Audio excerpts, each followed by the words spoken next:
Hey everyone, if you're looking to buy or sell a home, investment property, business, or any other sort of real estate, and you want to know how not to get scammed during a real estate transaction, stick around and we're going to discuss. If you're new to my videos, welcome. My name is John Cummings. I'm with Better Homes and Gardens Casadon Realty. And my hope with this channel is that I can arm you with the best information that I can to help you during your real estate transaction needs. Whether that's market specific information or anything else, feel free to reach out and I'd be happy to do a video about it.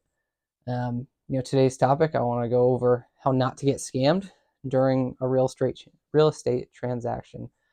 So unfortunately, today it seems like every other call or text or email that you get, it's a scam. And the scamming business has grown significantly.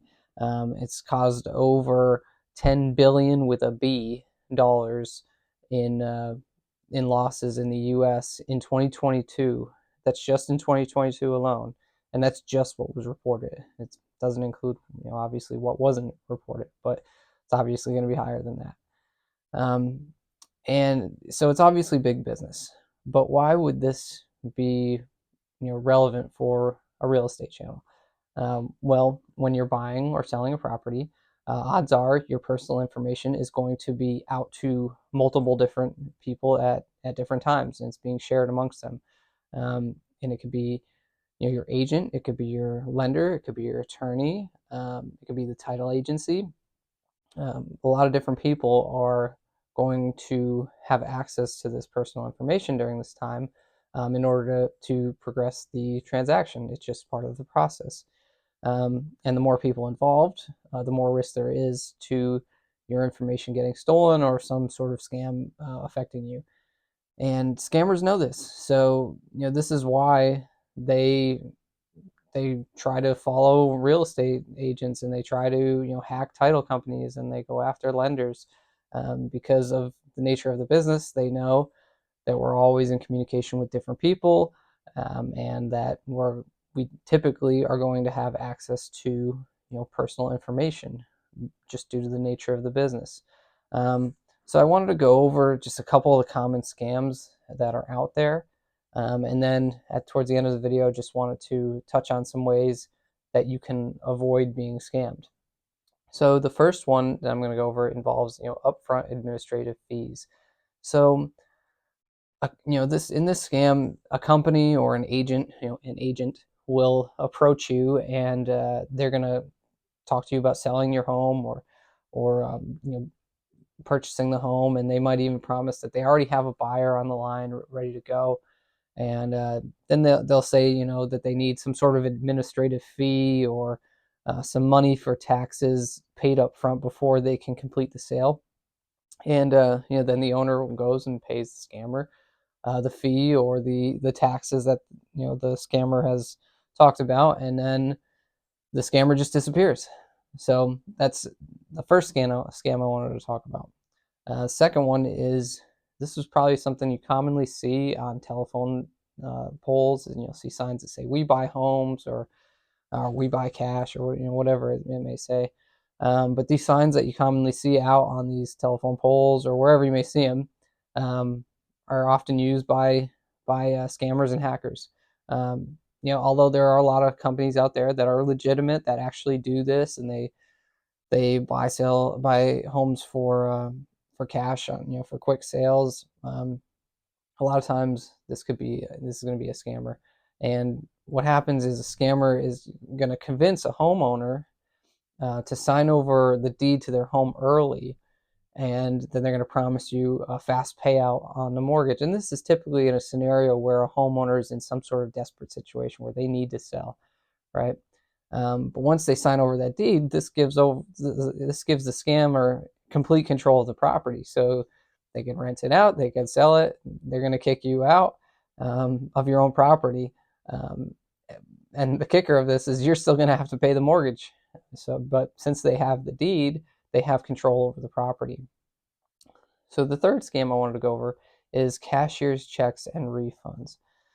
So in this scam, someone's going to contact you to purchase your home, and it's going to be sight unseen. And the would-be buyer would send you financial documents, their contact information, and they might even suggest that you get a real estate attorney involved. So it'll seem pretty legit. Um, then they're going to send you a cashier's check for tens of thousands of dollars.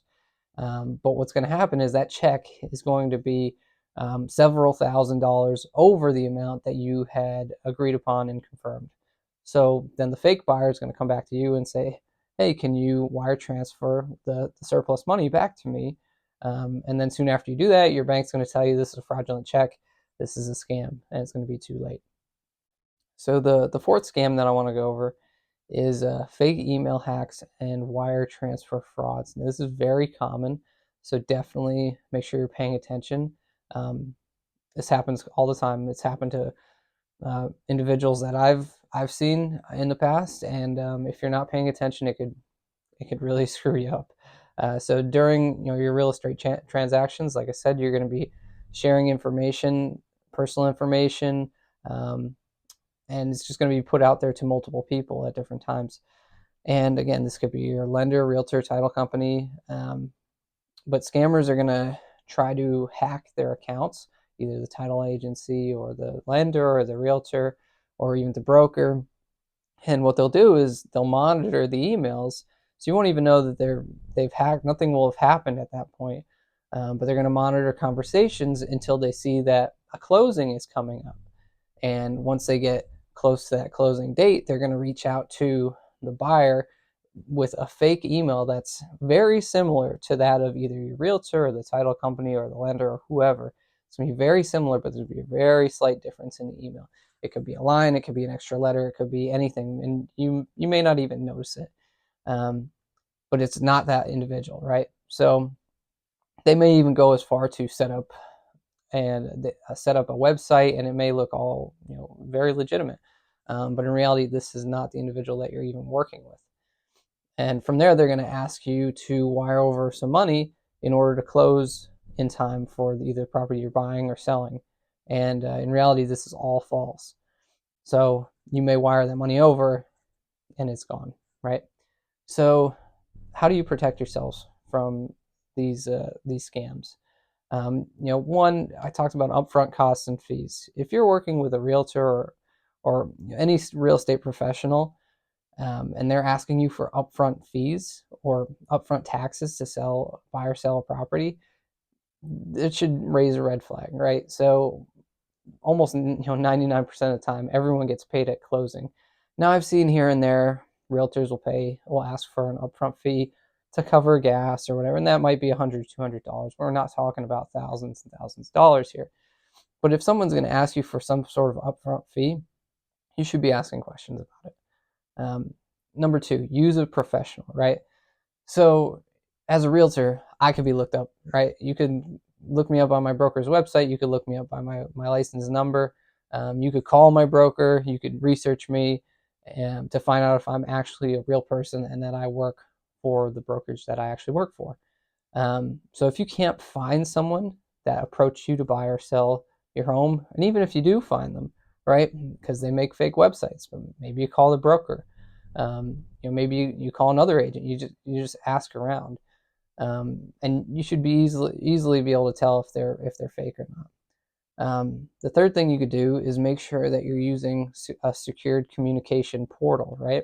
So many companies now are using secured portals for all their communications, especially when they're involving personal and sensitive information. So anything going between the buyer, seller, title company, realtor would be going through a secured portal that only you would be able to access. So if you're thinking of working with any of these individuals, ask if they're using any secured portals, because oftentimes they are now, to protect sensitive information.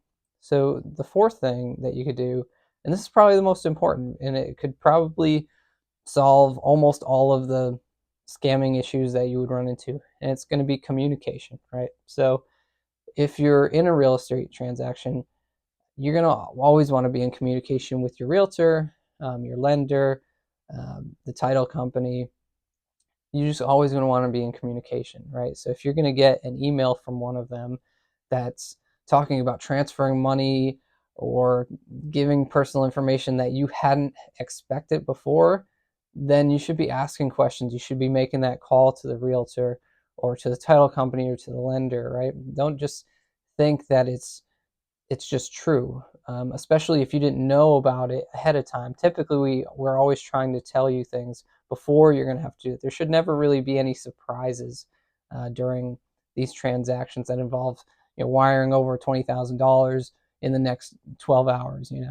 It's not going to happen. You should be scratching your head, and definitely flags should be raised at that point. But communication definitely could prevent many of these scams. So that's it for today, guys. Thank you for watching. If you like the content, feel free to subscribe, and you'll see anything else that I put out. All right, have a good one.